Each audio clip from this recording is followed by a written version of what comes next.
Yes. Listen, first of all, I'd like to welcome you to Independence Plaza. I know Independence Plaza. Independence Plaza, as you know, is a federal subsidy place, and it was allowed to be bought out by somebody who's making a lot of money off the government. I've been fighting these, yeah. And there's homes like these where you have multiracial, multi-income, and gay, straight, and this is a model. And yes, it is. We're being attacked, basically. No question. A lot of people are leaving, and we need government to come forward and... You know, I am now working. We've saved 2 or 3 projects like this. Francis Ennis houses up in Harlem, Gates Patchen in Bed-Stuy. My wife was raised in a Mitchell-Lama project, so I know what that's all about. Her father was a cab driver, her mother was a clerical worker at Coney Island Hospital. Preserving affordable housing is essential to this city, because if you don't have teachers and clerks and salespeople and bus drivers, you're not going to have a city. You can't have a city of the very rich and the very poor and no one in between. And so I am probably the leading fighter. We passed a law a few years ago that prevented a lot of these from being sold out from under. I had to fight a lot of the big landlords, and now I'm on an individual basis. One that got a little notice in the press was at 1520 Sedgwick Avenue in the Bronx. It's also a Mitchell-Lama, where the landlord wanted to flip it and make millions of dollars. It was the home of, what's his real name? I believe it was the birthplace of Browns. The birthplace, Clive Campbell. DJ Cool. He's now known as DJ Cool Herc, but he moved from Jamaica to that house. His parents were working class people, and that building helped him climb the ladder, and he's coming back and helping. And we just got some good news on that last week, that the city, at our request, blocked the landlord from flipping it and kicking out all the middle class people. We're doing the same thing at Carlton Plaza on Long Island. We're doing this in about 10 or 15 projects. But ultimately, I want to pass a law federally with the city's help that prevents any of these from being flipped. What are you going to do with Larry Glick? Oh, well, I'm fighting Larry Glick on Staten Island. Yeah. Did you fight him here? What's the name of it? Carlton? Castleton? Here he's, what is it, Stella?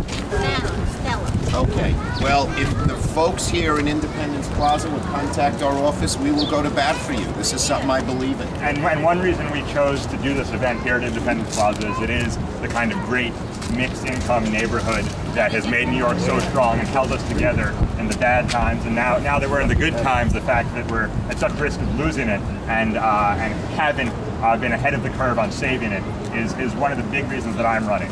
Saving our neighborhoods as diverse places where people invest their lives and spend their lives is really what my campaign is about. And I'm proud that Senator Schumer stood with me outside Independence Plaza to offer this endorsement, because I think it really speaks to the kind of change, the kind of focus that I plan to have in office.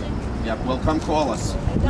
We've spent a lot of time saving places like this. Christy Grant, and then, Bloomberg is useless. He's backing the whole other end. Well, but Sean Donovan, the housing guy, has now helped us in a few places. Yeah, including fighting Mr. Glick at the Castleton Plaza on Staten Island. Okay, we will. We will. Yes, ma'am. We are, as you know, we're fighting for our rights and our access to affordable housing here. We've been subjected to increases, annual rent increases of over 20, 30, some people 40 and 50%. Under Republican administrations and leadership in Albany and in New York City, and Washington, tenants have lost protection and landlords can impose these unbearable increases. We can't raise families in this environment. And there's nobody who is speaking for human rights over property rights, and to impose a reasonable cap on the maximum amount a landlord can charge a tenant every year. It's not rent to interfere with rent stabilization. It's like anti-usury laws for credit cards. There's some reasonable amount beyond which a landlord can't charge a tenant on an annual lease. Who's fighting for this, and how will you help us when you're elected to the state senate? Well, rental stability is not just about keeping prices affordable. It is about that, but it's also about creating a stable, predictable home for renters in the city, so that people like you can raise their families here and know they're not going to be priced out year to year based on the crazy swings of the market.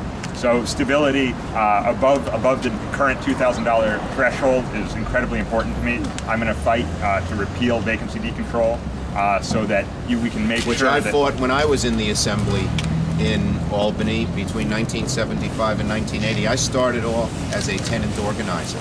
I organized over 300 buildings in Brooklyn when I was Assemblyman by myself. I mean, I'd go into the lobby, I'd print up the leaflets, distribute them under the doors, and that was in the days when they tried to put in vacancy decontrol and we tried to fight them. In the days before you had a staff member. I had no staff. When I got to the Assembly in 1975, we had one part-time staffer to be a legislative person in Albany and no one here.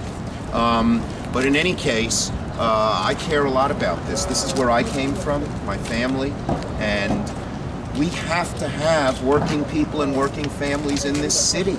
That's what New York is all about, the diversity of it all. And it's one of the most important issues, not only in Albany and here in New York City, but in Washington. And, one of the things, we get a Democratic president, I'm head of the Housing Subcommittee, is to try and get the head of HUD to take away the kind of tax breaks for anybody who doesn't keep it affordable and make it not in their interest, against their interest, to opt out, which is what they want to do. Absolutely. And by the way, I want to say one other thing. During the tough times in New York City, all of these developers and landlords got money from the city and state. Now that things are good, they want to pull the rug out from under. That's unfair. We're leading a huge fight at Starrett City, which has more affordable housing units than any other. And a very wealthy person wants to just now that, Starrett City was in my old congressional district. And there were tough times in Starrett City. It was hard. We used to try to get tenants to move to Starrett City. Now, of course, it's been a really beautiful place for working people to live, and they want to pull the rug out from under. I think we're going to win that fight. And we have to win the same fights right here in Lower Manhattan. Independence Plaza is a great example. Daniel a question? There are areas around, there are buildings like Independence Plaza around the district that are at such risk of just becoming these places just for luxury and just for the wealthiest. And if that happens, our city won't exist. It's a city of neighborhoods where people like you can make their lives, and that's why I'm running. My grandfather grew up on Ludlow Street in the Lower East Side, didn't go to high school, but made a great life in New York as a deli man. And actually, he and my grandmother, at the end of their life, lived in Mitchell-Lama, just out of the district, but benefited from the kind of affordability and middle-class lifestyle. And it is the single thing that we need to focus on in Albany, and that I'm really running to fight for. Thank you very much. Thank you very much. Dan, can I ask you a question? Hi, young man. We have to get his picture taken for Greenwich Village Little League. Very good.